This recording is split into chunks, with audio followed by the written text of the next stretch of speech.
to another exciting installment of Working Title. Today's episode will be about public versus private life. We're your hosts, Sarah and Libby.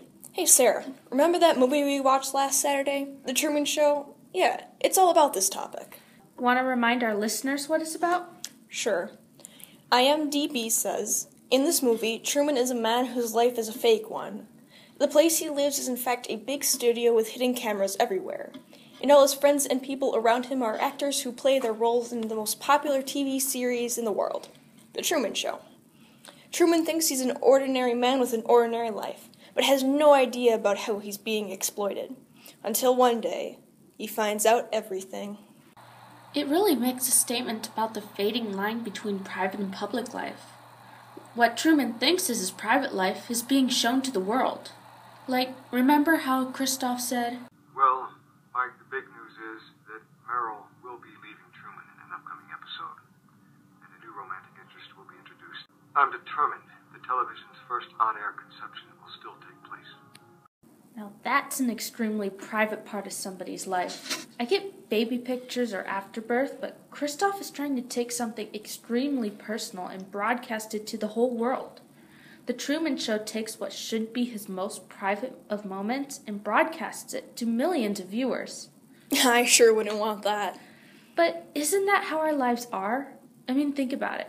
So much of our lives are broadcasted to the world, from Snapchat to Instagram to Vine. We broadcast our lives like Truman's is. But we choose to do that. Truman didn't have a choice. But do we?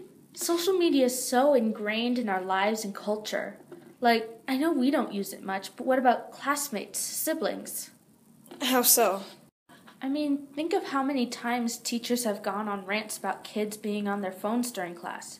And Snapchat is a new trend right now. According to expandedramblings.com, as of May 26, 2015, there were 100 million Snapchat users. And on average, 20 million live stories have new stories daily. It's almost scary how much social media affects us now that I think about it. Similar to how Christoph controlled so many aspects of Truman's life subtly. As Truman grew up, we were forced to manufacture ways to keep him on the island. I like to be an explorer, like the Great Magellan. Oh, you're too late. There's really nothing left to explore.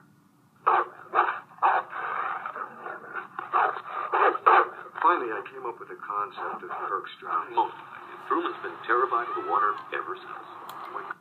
I mean, he even kills off Truman's dad for the love of God. I wonder if Christoph ever thought he was God at times. This is not the show for that discussion. Fine. Back to the topic at hand, which is... Well, with the rising influence of social media, it's getting harder to distinguish public and private life. With Truman, there was absolutely no difference. I suppose. I remember one of the actors, Meryl, claiming, Well, for me, there is no difference between a private life and a public life. My life is my life. It is the Truman Show. The Truman Show is a lifestyle. It's a noble life. I guess even back in the late 90s, people thought the two were merging. And when Truman found out about his life being broadcasted, he thought it was a bad thing. Yet most of the audience and crew members loved it, with the exception of a few.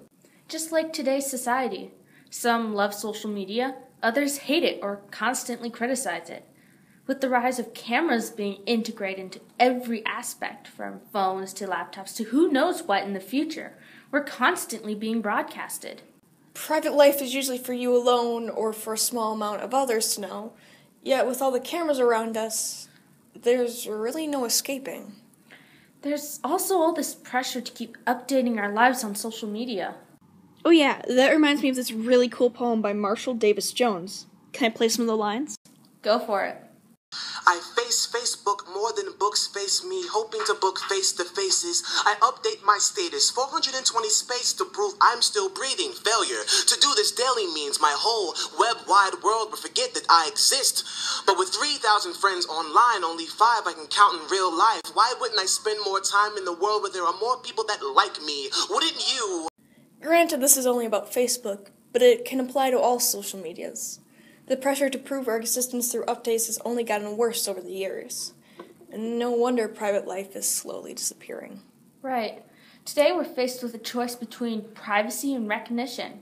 We can either live our lives the way we want to, or have people actually notice us, at least online. With Truman, he had the choice to stay on camera and continue to gain fame and recognition, or he could go off camera, become a has-been, and gain privacy. So this film is really talking about the implications of social media on society, even before it became popular. Or at least as all-consuming as it is today, blurring the lines between private and public life. Really, it's up to the user to decide which trade-off works for them and their beliefs. Alright, that wraps up this episode of Working Title. Stay tuned next time for a riveting discussion on GPAs with our guest star, Larry Hale.